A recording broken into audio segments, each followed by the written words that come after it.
Attention please. This is the final call for China Air Flight CI-702 to Taiwan.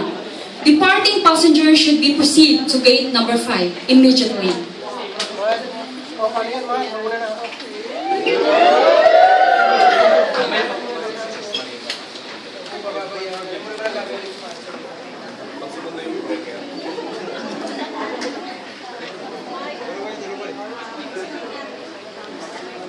Iingatan ko yung anak ko natin. Kailangan sa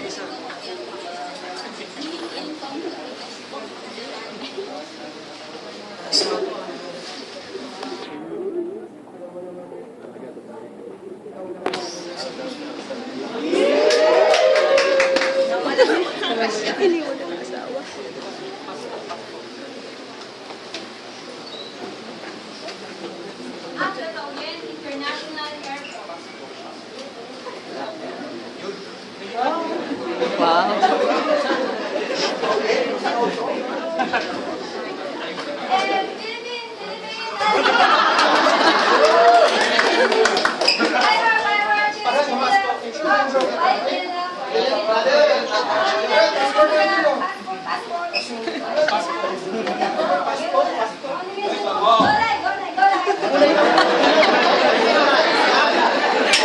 Tuwa at excited si Joven nang makarating sa Taiwan. Makalipas ang ilang araw, ganito ang sitwasyon niya sa trabaho.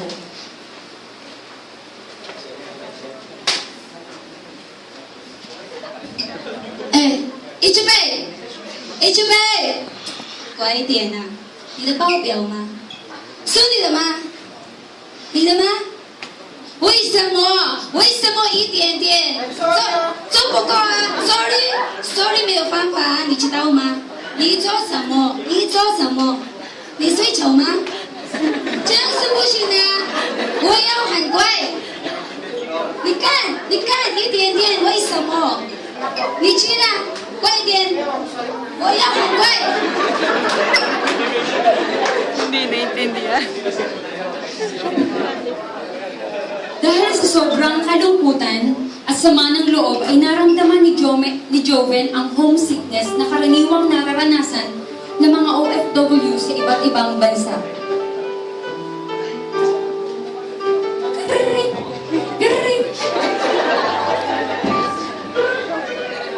Hello? Mahal, saan ka na ba? Hello?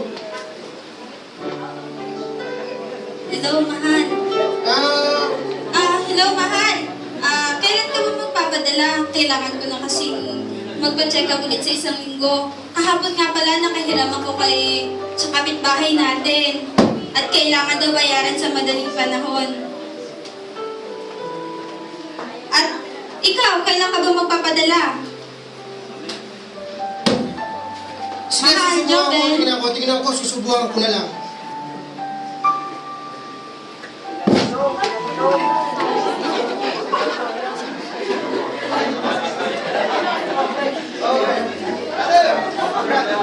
Ano ba yung cellphone niya?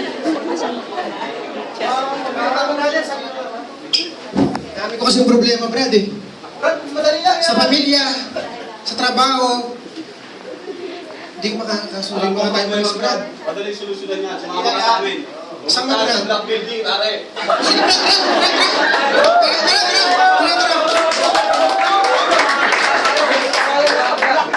At sumama nga si Joven makipag-inuman sa mga kadormis niya hanggang sa lunurin ang kanilang mga sarili sa alam. Ngunit kinabukasan habang siya'y nag-iisa, Ay, naku. Ang ulo ko! Ang ulo to. Nasaan yung ATM ko? Nasaan lang palang kagabi yun ah? Wala. PM, nasanda na daw. Wala rin pala. Nagdagan lang ang problema ko. Grabe. Grabe na to. sa kanyang lumalang problema ay nakilala niya si Brother Omar na isang Kristiyano.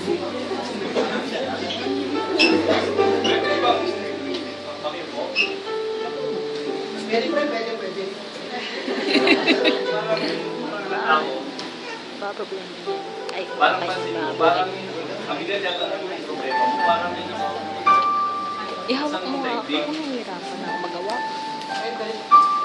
Ganito ba talaga, Brad? Pag nasa abroad ka, nakakala ko maibigay mo na sa pamilya mo, lahat ng kagustuhan nila. Pero hindi pala. Daming problema sa pamilya, sa asawa ko, sa trabaho ko, hindi ko sila makasundo. Ano ba dapat kong gawin, bro? Pero alam mo, sa totoo lang, yung mga ganyang problema, normal lang na pinagdadaanan ng lahat. Sabi nga sa 1 Corinthians 10:13, walang pagsubok na dinanas ang lahat, ngunit tapat ang Diyos. Bibigyan niya tayo ng katatagan para harapin natin lahat. Siguro, mas mainam, bro, na minsan pwede ka sigurong sumama sa akin. Saan ba yan? Sa GIL tayo na, nandun kasi ako nagsisimba eh. Kahit ba hindi marunong magbukas ng Bible, pwede dyan? Oo, pre, kahit hindi ka marunong magbasa, pwede ka doon. Welcome ang lahat doon. Sige bro, pag may time ako, wala akong lalaban. Wala akong lalaban na namin. Sige, punta ako. Sige bro, ina-expect ko na sa isang araw makakasama kita doon. Natuloy ang pagsama ni Joven sa imbitasyon ng kanyang bagong kakilala sa pagpunta sa church at siya ay napagpala. Nakilala niya ang Panginoon bilang Diyos at tagapagligtas ng kanyang buhay. At mula noon ay nagpatuloy na siya sa pag-attend sa mga gawain ng Panginoon.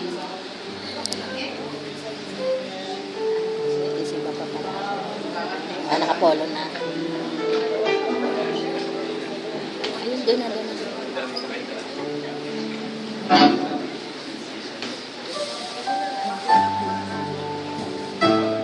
Praise.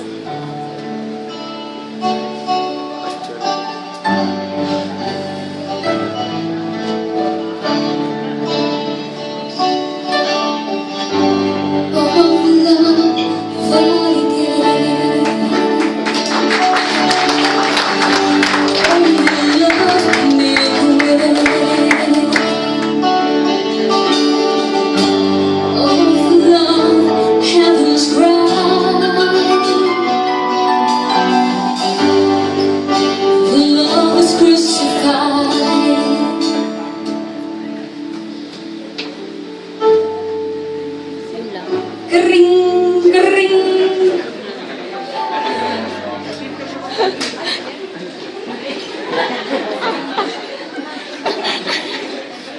Eh, Hello, Han? Hello, mahal. Han, kamusta ka? Ito, mabuti na. Grabe.